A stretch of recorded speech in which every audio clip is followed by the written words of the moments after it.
జీవవాక్యము అనుదినము నడిపించు జీవవాక్యము బాధలలో బ్రతికించు జీవవాక్యము చీకటిలో వెలిగించు జీవవాక్యము ఆపదలో ఆదరించు జీవవాక్యం ఆపదలో ఆదరించు జీవవాక్యము జీవవాక్యము జీవవాక్యము జీవవాక్యము జీవవాక్యం.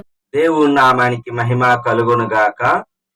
క్రీస్తునందు ప్రేమైన దేవుని బిడ్డలారా, ఈ దినము అక్టోబర్ 17వ తేదీ లేఖన భాగము మొదటి దెస్సలోనికీయులకు రాసిన మొదటి పత్రిక 5వ అధ్యాయములో నుండి దేవుని యొక్క వాగ్దానము 24వ వచనము, మన దేవుడు మన ప్రభువైన యేసు ప్రభువారు నమ్మదగిన దేవుడు.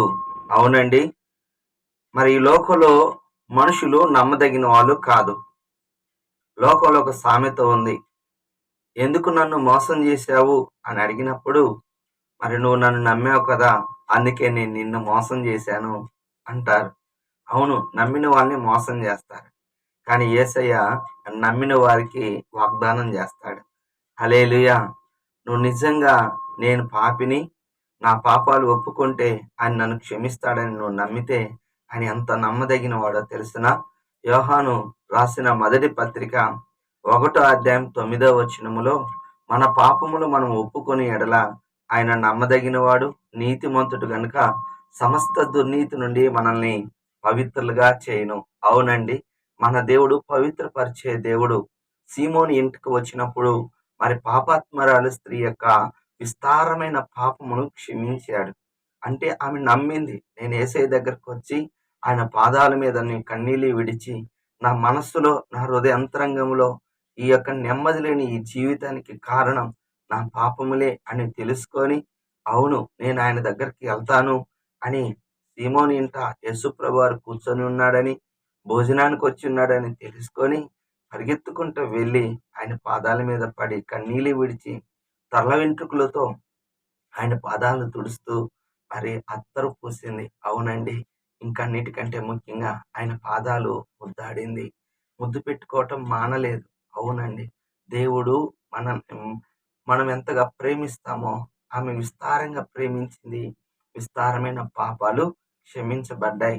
ఆయన ఎంత నమ్మదగిన వాడంటే మన పాపాలను క్షమించి మనల్ని పవిత్రపరిచే దేవుడు. రెండోది, హెబ్రీయులు రాసిన పత్రిక 11వ అధ్యాయం 11వ వచనములో మరి ప్రభు స్పష్టంగా తెలియచేస్తున్నాడు, మరి ఆయన వాగ్దానం చేసిన వాడు నమ్మదగిన వాడు.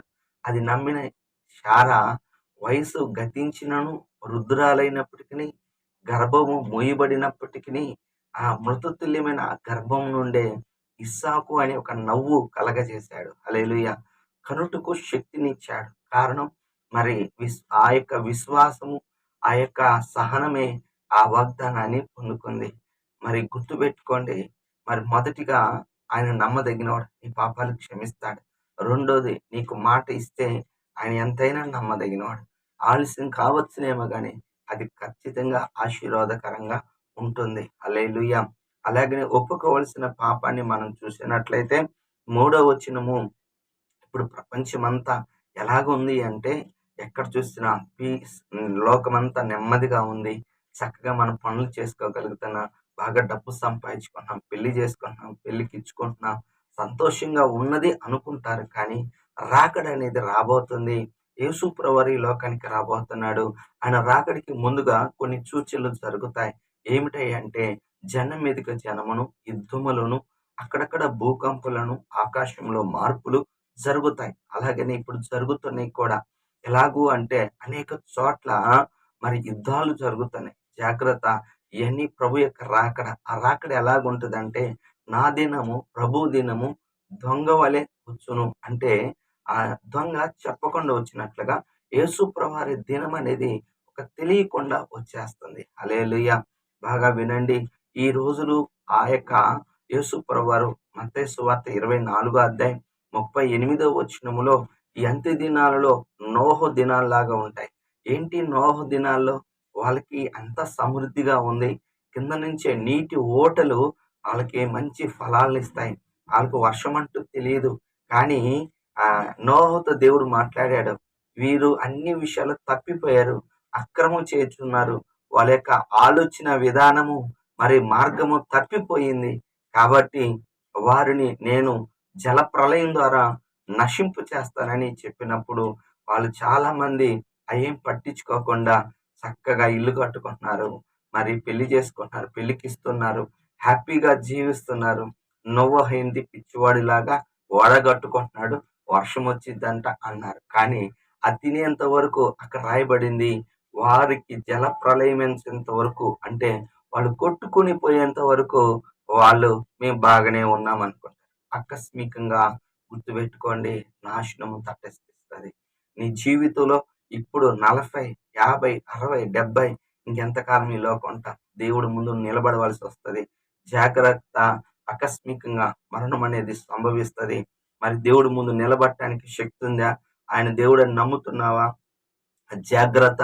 ఈ లోకంలో ఎంత సంపాదించినా ఒక దినాన్ని విడిచిపెట్టాలి. కానీ ప్రభువుని ఎదుర్కోవటానికి నీకు మరి ధైర్యము ఉండాలి. అందుకే ముందుగానే జాగ్రత్తగా ప్రభు మనకి తేట తెల్లగా తెలియచేస్తున్నాడు. చివరిగా ఆజ్ఞ 16వ వచనము, ప్రతి విషయములో దేవునికి కృతజ్ఞతాస్తుతులు చెల్లించాలి.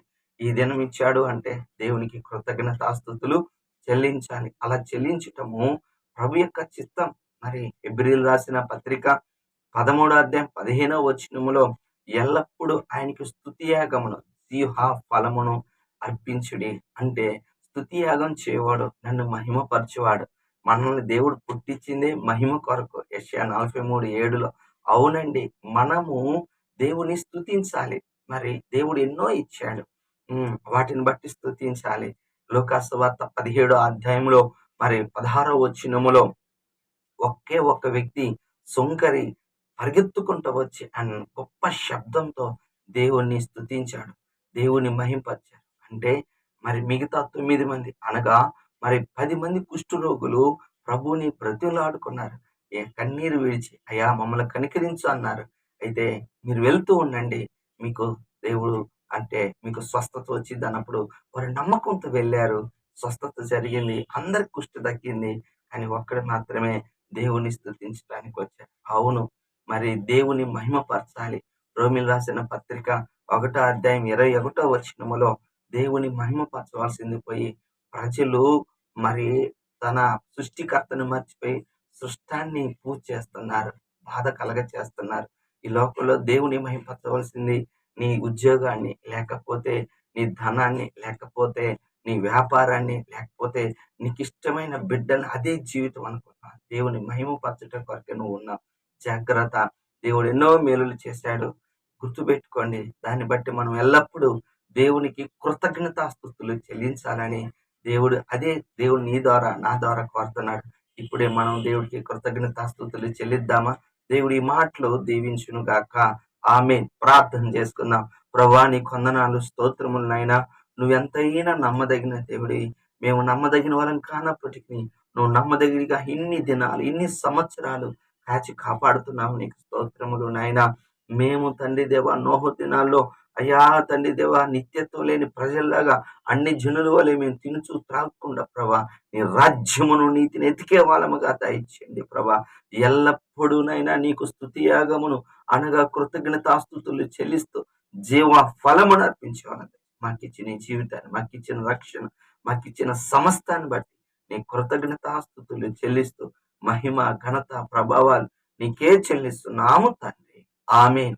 తండ్రి యొక్క ప్రేమ, కుమారుని యొక్క కృప, పరిశుద్ధాత్మ దీవెన సదాకాలం మనందరికి తోడుగా ఉండును గాక. ఆమేన్. హల్లెలూయా. దేవుడు మిమ్మల్ని దీవించును గాక.